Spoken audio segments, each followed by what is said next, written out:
ಬಳ್ಳಾರಿಯಲ್ಲಿ ಈ ಫೈರಿಂಗ್ ಆಯ್ತಲ್ಲ, ಸಂಘರ್ಷ ತಾರಕಕ್ಕೇರ್ತಲ್ಲ, ಕೈ ಕಾರ್ಯಕರ್ತನ ಕೊಲೆ ಆಯ್ತಲ್ಲ, ಈ ವಿಚಾರಕ್ಕೆ ಸಂಬಂಧಪಟ್ಟಂತೆ ಪೊಲೀಸರ ತನಿಖೆ ಎಲ್ಲ ಆಯಾಮಗಳಲ್ಲೂ ಚುರುಕು ಪಡೆದುಕೊಂಡಿದೆ. ಈ ಸಂದರ್ಭದಲ್ಲೇ ಗುರುಚರಣ್ ಸಿಂಗ್ ಆತ ಫೈರ್ ಮಾಡಿದ್ನಲ್ಲ, ಹೌದು ಫೈರ್ ಮಾಡಿದ್ದು ನಾನೇ, ಆದ್ರೆ ಕೊಲೆ ಮಾಡಲಿಲ್ಲ, ನನ್ನ ಉದ್ದೇಶ ಅದಾಗಿರ್ಲಿಲ್ಲ ಅಂತ ಪೊಲೀಸರ ತನಿಖೆ ವೇಳೆ ಈ ವಿಚಾರವನ್ನ ಬಾಯ್ಬಿಟ್ಟಿದ್ದಾನಂತೆ.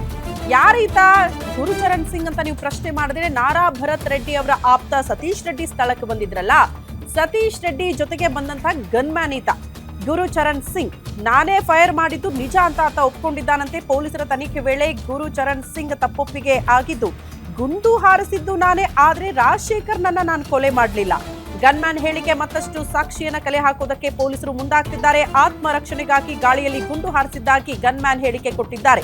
ಕಳೆದ 7 ತಿಂಗಳಿನಿಂದಲೂ ಕೂಡ ಸತೀಶ್ ರೆಡ್ಡಿ ಬಳಿ ಗನ್ಮ್ಯಾನ್ ಆಗಿ ಕೆಲಸ ಮಾಡ್ತಿದ್ರ ಬಗ್ಗೆ ಮಾಹಿತಿ ಕೊಟ್ಟಿದ್ದು, ಎಲ್ಲ ಆಯಾಮಗಳಲ್ಲೂ ಕೂಡ ಈಗ ಪೊಲೀಸರು ತನಿಖೆಯನ್ನ ಚುರುಕುಗೊಳಿಸಿದ್ದಾರೆ. ಗುರುಚರಣ್ ಸಿಂಗ್ ಬಳಸ್ತಿದ್ದ ಗನ್ ಮತ್ತು ಬುಲೆಟ್ ಎಫ್ಎಸ್ಎಲ್ಗೆ ರವಾನೆ ಮಾಡಲಾಗಿದೆ. ಎಫ್ಎಸ್ಎಲ್ ವರದಿ ಬಂದ ಬಳಿಕವೇ ಈ ಬುಲೆಟ್ನ ರಹಸ್ಯ ಕೂಡ ಬಯಲಾಗುತ್ತೆ. ಪ್ರಮುಖವಾಗಿ 12mm ಬುಲೆಟ್ ಅಲ್ಲಿ ಲಭ್ಯ ಇತ್ತಂತೆ ಸ್ಥಳದಲ್ಲಿ. ಹಂಗಾಗಿ ಯಾರ ಬಂದೂಕಿನಿಂದ ಹಾರಿದ್ದು ಅನ್ನೋದ್ರ ಬಗ್ಗೆ ಸ್ಪಷ್ಟೀಕರಣ ಬೇಕಲ್ಲ. ಆ ನಿಟ್ಟಿನಲ್ಲಿ ಈಗ ಗುರುಚರಣ್ ಸಿಂಗ್ ಬಳಿ ಇದ್ದಂತಹ ಗನ್ ಮತ್ತು ಬುಲೆಟ್ಗಳನ್ನ ಎಫ್ಎಸ್ಎಲ್ಗೆ ರವಾನೆ ಮಾಡಿದ್ದಾರೆ. ಅದರ ರಿಪೋರ್ಟ್ ಬಂದ ಬಳಿಕ ಒಂದು ಕ್ಲಾರಿಟಿ ಸಿಗುತ್ತೆ ಈ ವಿಚಾರಕ್ಕೆ ಸಂಬಂಧಪಟ್ಟಂತೆ.